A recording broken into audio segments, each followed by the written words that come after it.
सुबह के ठीक 9:17। धरती बिल्कुल सामान्य थी। लोग चल रहे थे, हंस रहे थे।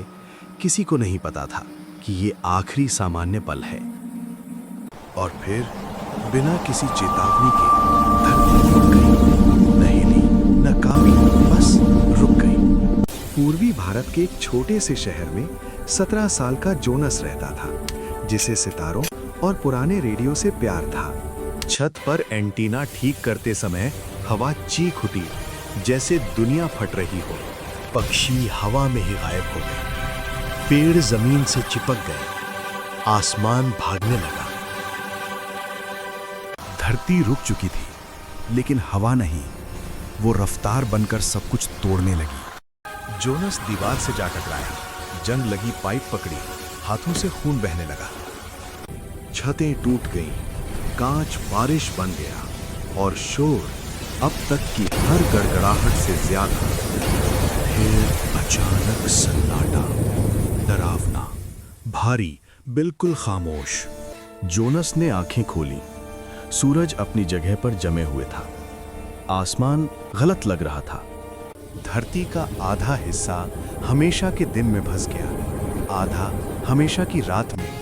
तभी रेडियो बोला, धरती का घूमना रुक चुका है। दुनिया भर में वैज्ञानिक घबरा गए और इंसान चुपचाप सुनने लगे। रोशनी वाला हिस्सा जलने लगा, सायाएं नहीं हिली, शाम कभी नहीं आई। समुद्र चल पड़े, अंधेरे की लपटें, महाद्वीप सूखने लगे।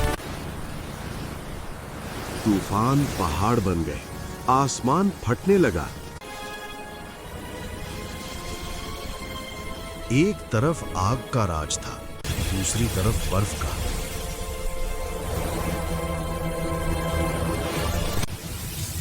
तभी एक आखिरी उम्मीद मिली, ट्वाइलाइट रिंग। रोशनी और अंधेरे के बीच जिंदगी की पतली सी लकीर। जोनस उस महायात्रा में शामिल हो गया। लाखों लोग टूट चुकी धरती पर चलते हुए। वे ऐसे सूरज का पीछा कर रहे थे जो कभी ढलता नहीं, और ऐसी रात से भाग रहे थे जो आती नहीं। रास्ते में जोनस रेडियो ठीक करता रहा, खामोशी को आवाज देता रहा। हमेशा की शामों में कहानियां लौटी, और लौटी उम्मीद। आखिरकार वे पहुंचे ट्वाइलाइट रिंग।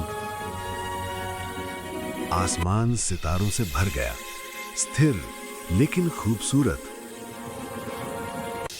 जोनस समझ गया, धरती रुकी है, इंसान नहीं।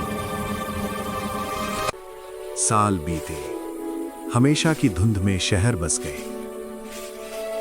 नकली सूरजों के नीचे फसलें उगने लगी, बच्चे हंसने लगे, बिना सुबह शाम के। जोनस वैज्ञानिक बन गया, नई दुनिया का इतिहास लिखने लगा।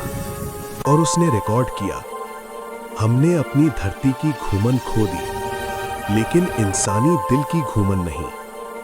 ऊपर जमी हुई दुनिया सुन रही थी।